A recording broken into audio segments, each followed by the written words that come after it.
as we get older and older and older. I don't know about you, but I'm getting tired of counting the number of pills that my wife needs because she has hypothyroidism. And hypothyroidism causes her eyes to dry out. The medication causes her skin to dry out. And my wife is not an overly vain person, but she likes her smooth skin, and so did I. And so last night on the phone, she called me and said, "Sam, you can't spend any money this week." I said, "Why not? I just got paid Friday." She said, "I know." She said, "You know I've been complaining about my dry skin and nothing seems to be working." I said, "Well, what about that $20 stuff you just bought at Kirkland, at Costco?" She said, "That didn't work worth a hoot." She said, "I had to go to the Clinique counter." You know, when you hear the words Clinique, men, you tremble in fear. There's only one word that causes more fear in my heart, my mind, than Clinique, and that's Mary Kay. Yes, I don't mind paying for a person's living, but those pink Cadillacs have got to go. But you know, she's on 9 new medications trying to take care of this stuff. We all need extra faith for the coming of days because we are getting old. And this moment for Peter and James and John is one of those, that thin moment between heaven and the world, thin moments that God enters into that space and time dimension and speaks to us or shows us a sign of His presence and of God's will for us. And I'd be willing to bet, and I'm not a gambling man anymore, not since the 9th grade, and I lost my transistor radio to a couple of other 9th graders, and that my dad had just died, so I wasn't getting another transistor radio from my mom, since she had just become a single parent and had to work for the first time in her life outside the home. So, but I would be willing to bet that all of you have had these thin moments in time when God has come to you and shown you or spoken to you a word, or given you a glimpse of the fantastic life that life in Him was going to give to you. And I got a lot of glimpses of those fantastic thin moments yesterday down at the coffee hour. And if you'd heard them, you would have also glimpsed those thin moments when they knew that they were loved and were loving. And I, for one, praise God for those women's persistence at not giving up on cooking and not giving up on their family life.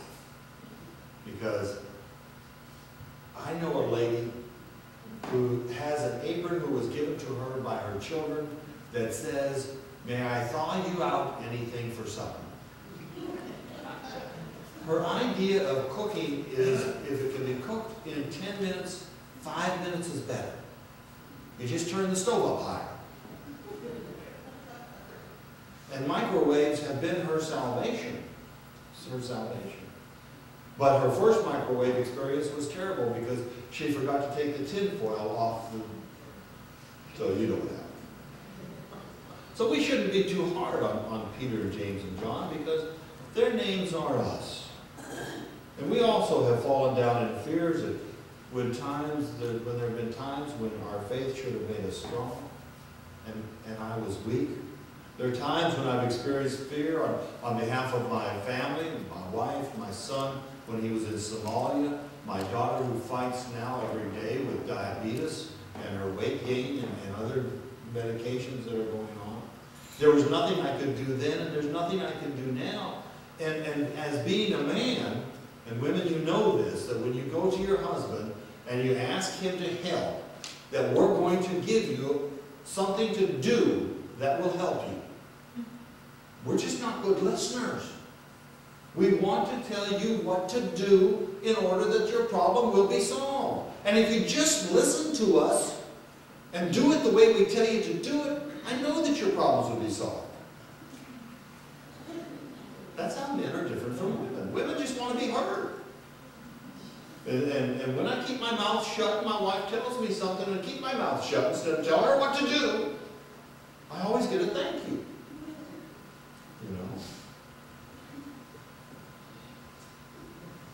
that thin time comes into our life, though, and we're reminded of the presence of God. Not only the presence around us, but in our lives. We are reminded that God's presence is not in temples or tabernacles built by man's hands, as the writer of Hebrews says, but that his very breath breathes in us. That hesedness of God. It is found in every step that we take, because every step we take requires breath to get the blood flowing through our hearts and flowing through our lungs and flowing through our bodies to keep us walking. And that breath that was breathed into us on our very day that we were born, and was re-given to us after our baptism when we were drawn up out of the water, and the pastor allowed us to breathe again. That breath is a thin moment that brings us to life. And it is not found in the sanctuary. It is not found in institutionalism. It is found in our hearts. So that wherever we are, there God is also. Kathleen Norris reminds us that there is an institutional fear. As I fear for my family, and as you fear for your family, that Kathleen Norris reminds us that there's institutional fear. How our fear as a community can lead us to hold on to tradition and values and yesterday, and paradoxically, by holding on to those things so tightly, we end up threatening our very survival. But we hold on to the familiar because we're human in nature, and because the unfamiliar or the unknown is something to be afraid of. And that fear is change. How will we change? How will we be different? How will things be different?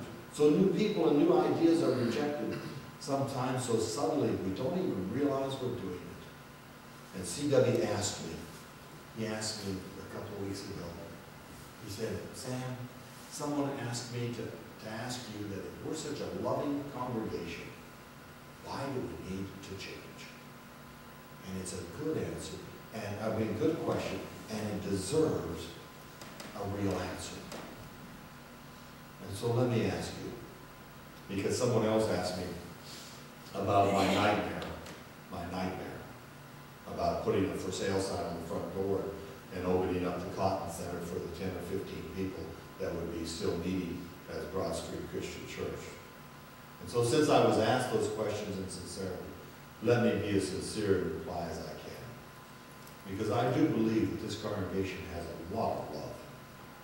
And you're very, very loving to each other. And you have a lot of gifts to give. I mean, you've opened your pocketbooks to visitors. You've opened your pocketbooks and wallets to me and to families who've lost their jobs, need the rent or to pay the bill. You've collected tons of food for RCS. You've sent turkey baskets to several families. And even today, Pauline wrestles with new ways for us to do mission. You're very loving, and there's no argument there. But there's also another side. Because there are some of you who are unwilling to accept any change in the way you do worship. You're unwilling to accept any change in the way that you do decorations. I asked at the admin council if we could do a little display up here. Three crosses and a beautiful